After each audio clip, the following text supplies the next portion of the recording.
Hello students, आगे बढ़ते हैं अपने इलेक्ट्रोस्टैट में। अपने सॉलिड स्फीयर की वजह से इलेक्ट्रिक फील्ड देख लिया। अब अपन कुछ ग्राफ देखने जा रहे हैं। ठीक है, ये जो ग्राफ है काफी इंपॉर्टेंट है और ये ड्यू टू पॉइंट चार्ज है। Electric field due two point charge के ग्राफ है। ठीक है,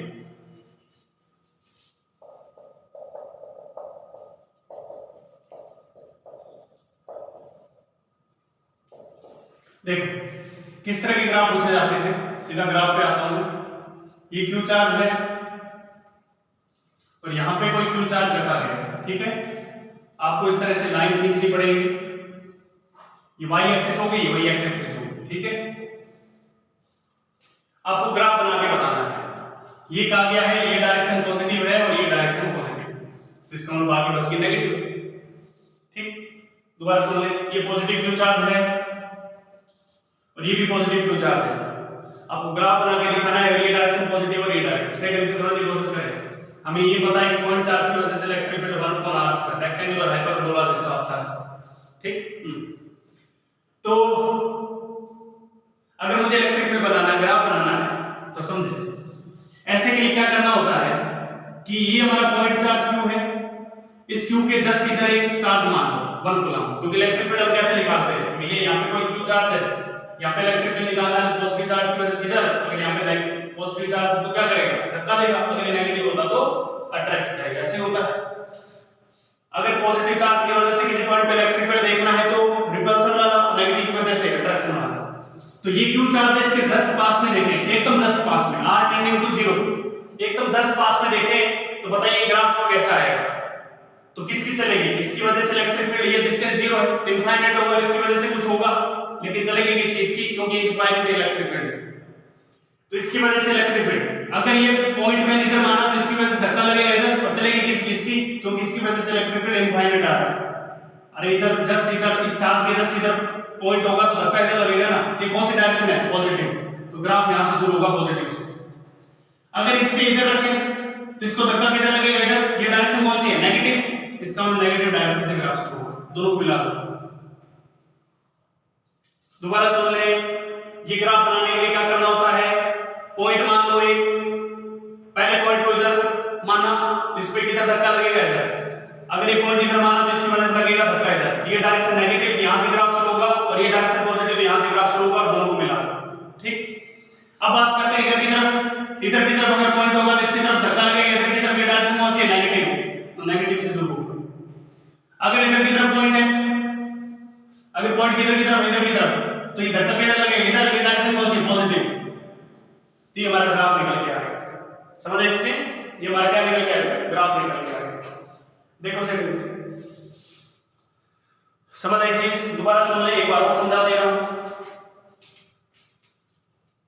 ये पॉजिटिव चार्ज है, अगर मुझे ग्राफ बनाना है तो एक बार इधर रखूंगा और एक बार इधर रखूंगा। ठीक, एक बार मैंने इधर रखा तो इस पॉइंट पे धक्का लग रहा है इधर, तो ग्राफ यहां से शुरू होगा। एक बार इधर रखा तो इस पे धक्का लग रहा है नेगेटिव, तो नेगेटिव से शुरू होगा। अब इस पॉइंट को इधर रखा तो इस पे धक्का लगेगा नेगेटिव, ग्राफ इधर से शुरू होगा। इधर रखा तो इधर लगेगा धक्का इधर, तो इधर से शुरू होगा। तो इसको ऐसे कर दिया, इसको ऐसे कर दिया और इन दोनों को मिला दिया। समझ आई चीजें, तो पॉजिटिव पॉजिटिव चार्ज की वजह से ग्राफ आ गया। समझ आई चीज। अगर नेगेटिव पॉजिटिव की बात करें, एक साइड नेगेटिव चार्ज और एक साइड पॉजिटिव, इधर -q मान लेते हैं और इधर +q। अब बताइए तो कैसे करेंगे, देखो एक बार यहां पे मान लो पॉइंट, तो इस पे इधर धक्का लगेगा, ये कौन सी डायरेक्शन है, पॉजिटिव, तो यहां से ग्राफ शुरू होगा। एक बार यहां पे मान लो पॉजिटिव, इस पे किधर धक्का लगेगा, इधर की तरफ, तो नेगेटिव चार्ज अपनी तरफ खींचेगा, ये भी डायरेक्शन कौन सी, पॉजिटिव, तो ये भी ऊपर, ये भी ऊपर, दोनों को मिला दो इस तरह का। समझ आई चीजें। अगर मैं इधर रखता हूं तो इसको अपनी तरफ खींचेगा, कौन सी डायरेक्शन, नेगेटिव। समझ आई चीजें। अगर मैं इधर रखता हूं तो पॉजिटिव चार्ज इसको धक्का देगा इधर। अगर ये चार्ज यहां पर है एकदम इस लाइन पे, समझ आई चीजें, चार्ज यहां पर है तो इधर धक्का लगेगा। अगर ये पॉइंट इधर हुआ तो ये कौन सी डायरेक्शन, नेगेटिव। समझ आ रही है या नहीं आ रही, तो ये ग्राफ निकल के आएगा पॉजिटिव और नेगेटिव की वजह से। समझ आ रही है इसमें। अब चाहे कितने भी ग्राफ बना लो, अब तो आपको समझ आ गया होगा। एक ग्राफ और बना लेते हैं -q की वजह से।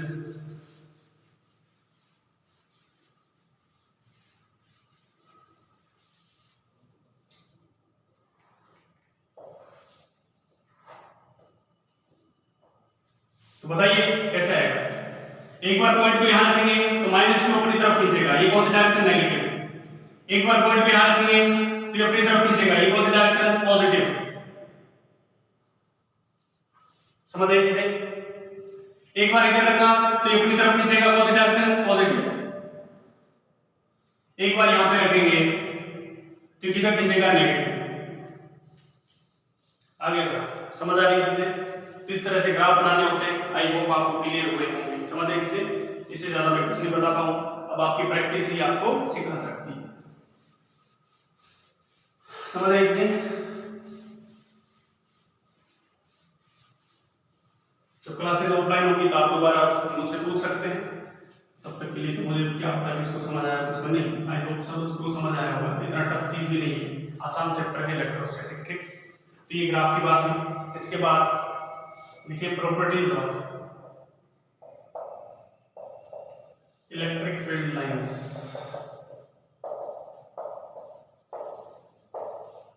इलेक्ट्रिक फील्ड लाइंस हमें पता है कि चार्ज की वजह से इलेक्ट्रिक फील्ड प्रोड्यूस होता है, इसका मतलब उस लाइन से निकलती है, पहले भी बताया था। उसकी प्रॉपर्टीज बताएं।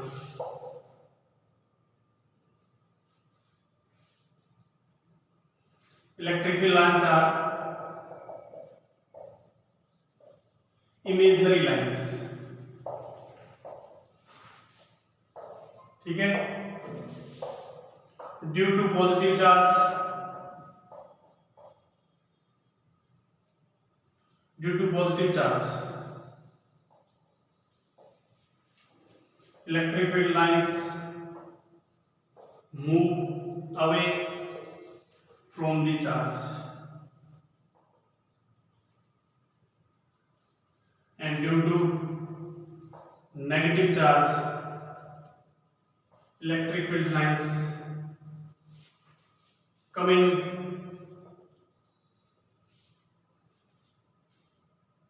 Near to the charge. ठीक है, पॉजिटिव की वजह से तो दूर जाती है और नेगेटिव की वजह से पास में आती है। जैसे कि ये कोई पॉजिटिव चार्ज है, इसकी वजह से इलेक्ट्रिक फील्ड लाइंस इस तरह होंगी। समझ आ रही है इससे। कोई चार्ज नेगेटिव है, इसकी वजह से इलेक्ट्रिक फील्ड लाइंस इस तरह आएंगी। समझ आ रही है इससे। ये बता दो। ठीक है,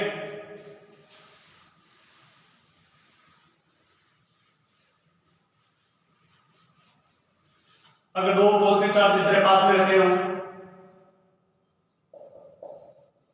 इसकी वजह से इधर इधर इधर इधर इधर इधर इधर इधर इधर इधर, और इधर वाली लाइंस ऐसे जाके इसमें घुस नहीं सकती क्योंकि रिपल्सन होगा। इस तरह से रिपल्सन हो जाएगा। समझ इसे।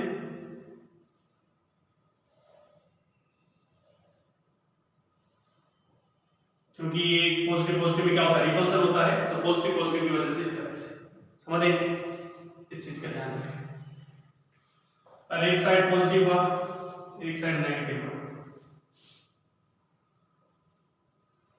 तो हमें पता है नेगेटिव के अंदर एंट्री करती है, पॉजिटिव से बाहर निकलती है।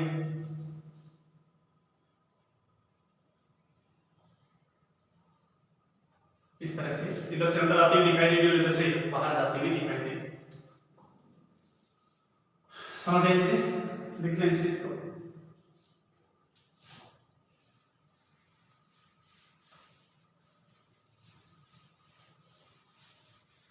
अगली प्रॉपर्टी है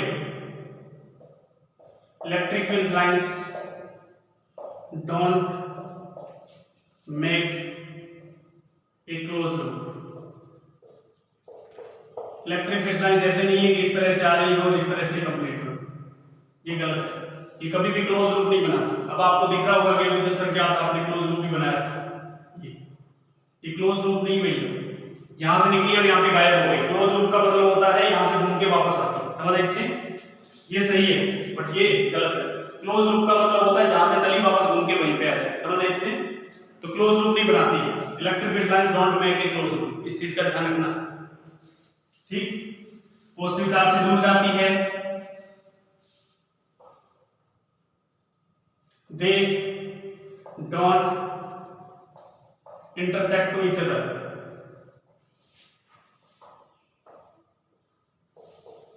एक दूसरे को काट नहीं सकती, ठीक है। अगर एक दूसरे को काटेगी तो एक पॉइंट पे पहले एक और लिख देता हूं, tangent of electric field curves is tangent draw a tangent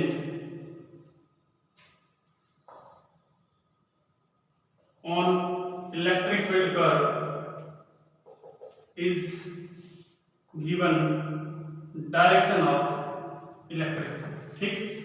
अगर किसी इलेक्ट्रिक फील्ड कर्व है कोई इस तरह का कोई कर्व, अगर इसके ऊपर मैं कोई टेंजेंट खींच दूं, मान लो इस पॉइंट पे कोई टेंजेंट खींच दी, ठीक है, तो इलेक्ट्रिक फील्ड की डायरेक्शन होगी। समझ एक से इस चीज का ध्यान रखें, समझ आ रही है। अगर किसी इलेक्ट्रिक फील्ड कर्व पे मैं एक टेंजेंट खींच दूं तो इलेक्ट्रिक फील्ड की डायरेक्शन होगी। समझ एक चीज, they don't intersect to each other, ये वाला पॉइंट बताना हो। जैसे ये कोई ग्राफ है इस पॉइंट पे और इस तरह से ये भी एक ग्राफ है, ठीक।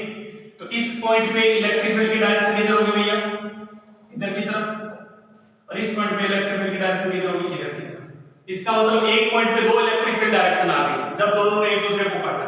ऐसा तो पॉसिबल नहीं है, एक पॉइंट पे एक ही डायरेक्शन हो सकती है, इसलिए एक दूसरे को इंटरसेक्ट नहीं करती। क्यों नहीं करती, क्योंकि जब एक दूसरे को इंटरसेक्ट करेंगी तो एक पॉइंट पे दो डायरेक्शन आ जाएगी इलेक्ट्रिक फील्ड की, जो कि पॉसिबल नहीं है। समझ रहे चीज, लिख लें। ये क्लोज लूप नहीं बनाती है, इंटरसेक्ट नहीं करती, डायरेक्शन देते इलेक्ट्रिक फील्ड की।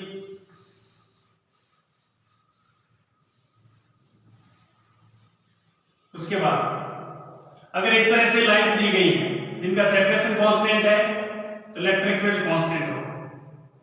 अगर उनके बीच का सेपरेशन कांस्टेंट है तो इलेक्ट्रिक फील्ड कांस्टेंट होगा। अगर इस तरह से लाइन है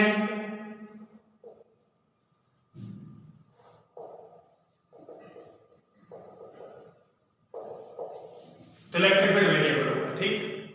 कांस्टेंट है तो कोई फर्क नहीं पड़ता। यहां पे जहां पे ज्यादा लाइंस होगी, ज्यादा पास लाइन होगी, जहां पे ज्यादा डेंसिटी होगी वहां पे इलेक्ट्रिक फील्ड ज्यादा होगा। यहां पे कोई पॉइंट ए ले लूं और यहां पे कोई पॉइंट बी ले लूं तो electric field at B is greater than electric field at. जहां पे ज्यादा डेंसिटी होगी वहां पे इलेक्ट्रिक फील्ड ज्यादा होगा और जहां पे डेंसिटी कम होगी वहां पे इलेक्ट्रिक फील्ड कम होगा। इस चीज को ध्यान रख लेना। क्लियर बात है, समझ आई चीज। ये कुछ प्रॉपर्टीज होती है जो कि हमें पता होनी चाहिए। समझ आई चीज, लिखें इस चीज को।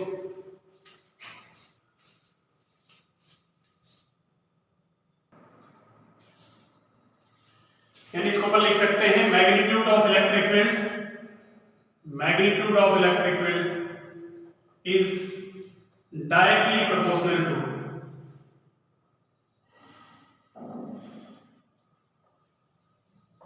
To density of lines.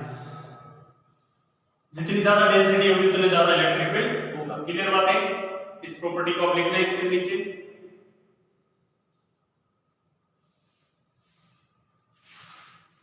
ठीक है,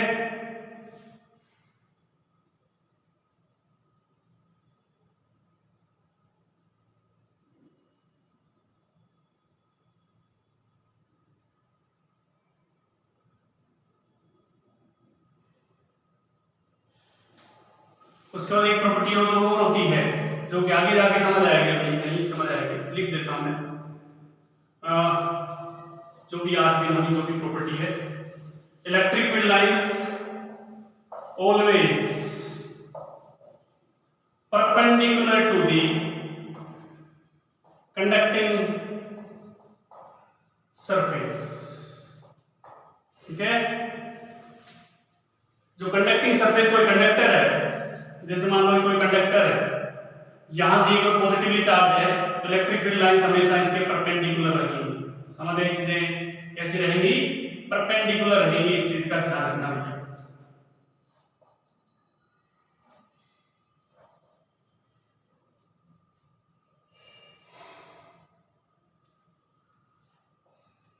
है, इस चीज का ध्यान रखें। ये हमेशा electric field lines always perpendicular to the conducting surface, this is the conductor. तो इतनी ये कुछ प्रॉपर्टीज होती है जो कि हमें पता होनी चाहिए। इन प्रॉपर्टी के हिसाब से कुछ क्वेश्चन पूछे जाते हैं, आगे जाके आपको पता चलेगा, ठीक है, जब क्वेश्चन करोगे तो। इन बातों का हमें आइडिया होना चाहिए।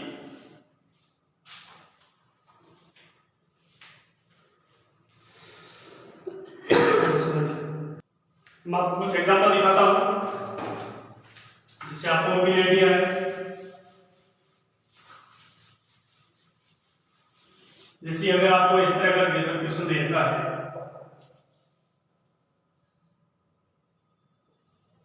ठीक,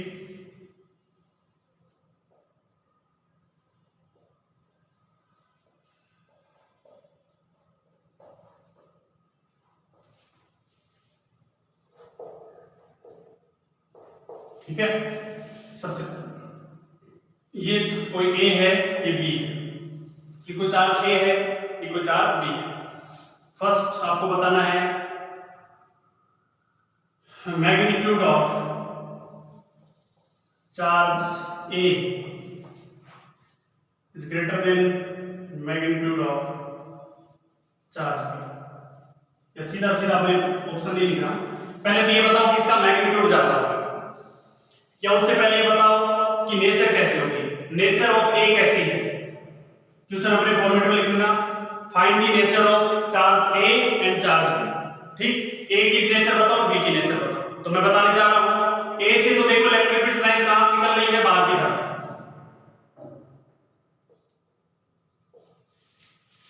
ए से तो इलेक्ट्रिक फील्ड लाइंस बाहर की तरफ निकल रही है और बी के अंदर आ रही है। इसका मतलब ए तो पॉजिटिव चार्ज है, पॉजिटिव नेचर रखता है, और बी नेगेटिव नेचर रखता है। समझ रहे हैं, क्योंकि इससे बाहर निकल रही है और इसके अंदर आ रही है। क्लियर बात है, ये नेचर की बात है।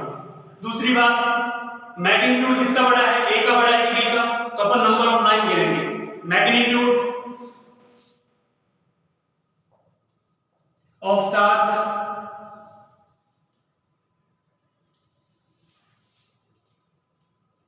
Is directly proportional to electric field lines. ठीक है, magnitude of charge is directly proportional to electric field lines. इसमें कितनी लाइन निकल रही है, देखो 1 2 3 4 5 6 7, यहां से निकल रही है 7 लाइन। इसमें कितनी घुस रही है, 1 2 3 4 5 6।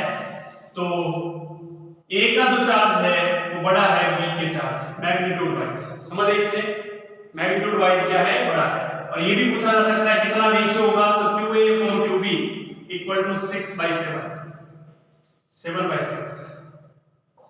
समझ रहे इससे, क्यों, क्योंकि इसकी लाइन 7 है और इसकी लाइन 6, तो इनका रेशियो भी पूछा जा सकता है, तो 7/6। कोई दिक्कत, ये भी हमसे पूछा जा सकता है। तो इस तरह के क्वेश्चन पूछ लिए जाते हैं, तो हमें आइडिया होना चाहिए। नोट डाउन करें इसको।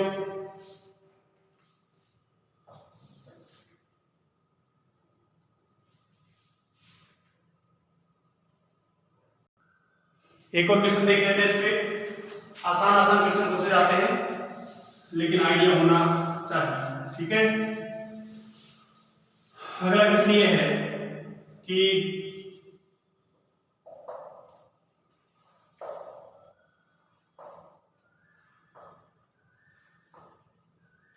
इस तरह से लाइन निकल रही है, this is point A and this is point B. तो बताइए कौन से पॉइंट पे इलेक्ट्रिक फील्ड ज्यादा होगा, ए पे या बी पे। तो साफ साफ दिख रहा है EA is greater then EB, क्योंकि यहाँ पे ज्यादा डेंसिटी है लाइंस की।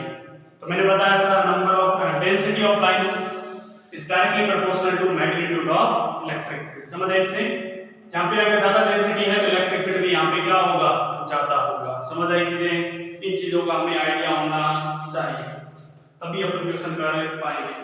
अब इस तरह के क्वेश्चन लाइंस पे IIT JEE ने और नीट ने क्वेश्चन पूछे हैं, जो कि मैं डायग्राम ड्रॉ नहीं कर सकता, वो डायग्राम देख के आपको समझ आएंगे। क्लियर बात है, डायग्राम देख के ही आपको समझ आएंगे कि ऐसे क्वेश्चन पूछे जाते हैं। आसान पूछे हैं, उन्होंने बोले यही पूछा है कि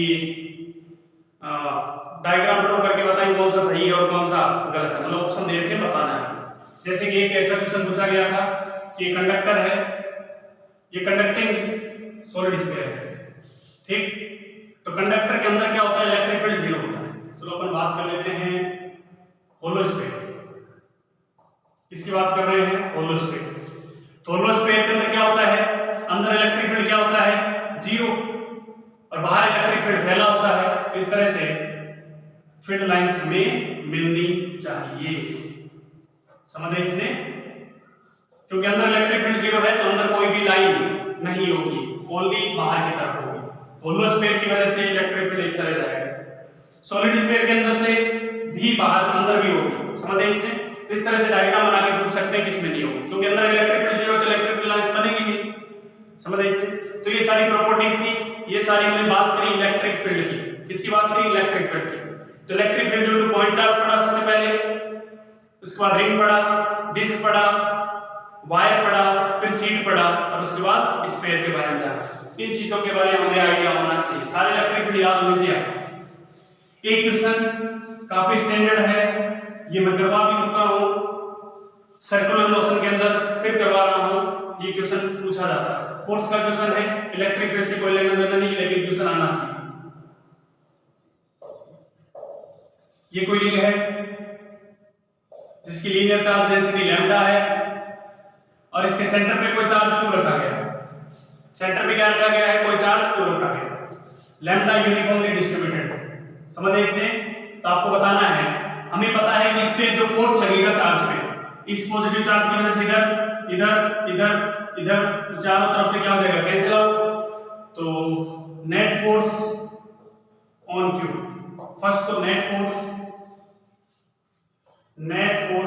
ऑन क्यू, तो वो क्या आएगा, जीरो। पहला क्वेश्चन ये पूछा गया। सेकंड, हमें पता है ये वाला जो क्यू है, इस क्यू और इस पॉजिटिव चार्ज के बीच में क्या होगा, रिपल्सन होगा। रिपल्सन होगा तो दोनों एक दूसरे से दूर भागना चाहेंगे। ये चार्ज तो फिक्स है, ये पहले से फिक्स कर रखा है, ये थोड़ा बहुत दूर जा सकता है अगर जाना चाहे। आपको बताना है find tension in the ring.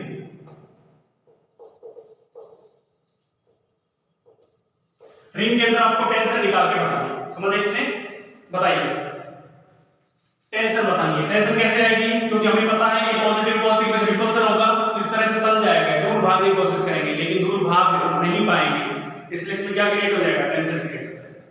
तो कैसे करेंगे, देखो मैं क्या करूंगा, यहां से एक छोटा सा पार्ट डी थीटा करूंगा, ये छोटा सा सेक्शन, वेरी स्मॉल सेक्शन है, इसको जूम करके दिखा रहा हूं, ठीक, छोटा सा सेक्शन लिया। इस छोटे से सेक्शन में इस इतने पार्ट को ये वाला पार्ट अपनी तरफ खींच रहा होगा, और तभी तो एक दूसरे से जुड़े हुए हैं, एक दूसरे से जुड़े हुए, इसका मतलब कोई इनको खींच रहा होगा। इसमें टेंशन की डायरेक्शन ये आएगी और इसमें टेंशन की डायरेक्शन ये है, समझ दें इसे, this angle is D theta, ठीक, बहुत बढ़िया। यहां पे चार्ज क्यों है, सबसे पहले टेंशन के कंपोनेंट कर लेते हैं। ये एंगल अगर डी थीटा है तो ये वाला एंगल आएगा डी थीटा बाय 2, तो ये एंगल भी डी थीटा बाय 2, तो ये 90 माइनस डी थीटा बाय 2, तो ये डी थीटा बाय 2, तो ये आएगा T cos d theta by 2, और ये आएगा T sin d theta by 2। समझ इसे, ऐसा क्वेश्चन मैं करवा चुका हूं पहले सर्कुलर मोशन में। ये भी T cos d theta by 2 और ये T sin d theta by 2, समझ आई चीज। ये तो एक दूसरे को कैंसिल आउट करेंगे और नीचे की तरफ फोर्स आ जाएगा 2t sin d theta by 2। नीचे की तरफ अगर फोर्स आ रहा है, इसका मतलब ये रुका हुआ है, तो इसको कोई कोई ऊपर की तरफ धक्का दे रहा होगा। इस चार्ज और इस चार्ज के बीच में इलेक्ट्रोस्टैटिक फोर्स लग रहा होगा, तो this is balanced by electrostatic force. Electrostatic force की वैल्यू कितनी आएगी, k q, ये वाला चार्ज इनटू इसका चार्ज, तो कितने पार्ट में हम लिखना चाहते हैं, तो इतने पार्ट का चार्ज कितना आएगा, लैम्डा इनटू डिस्टेंस, क्योंकि q बराबर क्या होता है, q इनटू l बराबर लैम्डा, ठीक है, q बराबर होता है लैम्डा इनटू l। l कितना, ये d थीटा, तो इस पार्ट की लेंथ होगी r d theta, lambda r d theta upon k q1 q2 by r square, इन दोनों के बीच का सेपरेशन कितना, रेडियस का स्क्वायर। समझ आई चीजें, एक r से एक r जाएगा, तो इसको मैं उसके बराबर कर देता हूं, तो 2t sin d theta by 2 is equal to k q lambda d theta upon r। अब sin ये d theta is very small angle, इसका मतलब डी थीटा बाई 2 और भी स्मॉल एंगल, तो साइन थीटा थीटा के बराबर हो जाएगा, तो 2t D theta by 2 is equal to K Q lambda D theta upon D theta से डी थीटा 2 से 2, तो t बराबर कितना निकल के आ गया, K Q lambda by are. समझ इसे, t कितना निकल के आ गया, K Q lambda by R. Lambda को क्या लिखा जा सकता है, लैम्डा को लिख सकते हैं, अगर इस पे चार्ज लैम्डा को क्यू की फॉर्म में लिखना हो तो क्यू अपॉन 2 पाई आर, अगर इस पे चार्ज क्यू दे रखा हो, ठीक है, चार्ज और क्यू, तो लैम्डा बराबर क्यू अपॉन 2 आर ये उठा के रख सकते हैं, तो t बराबर निकल के आ जाएगा के क्यू स्क्वायर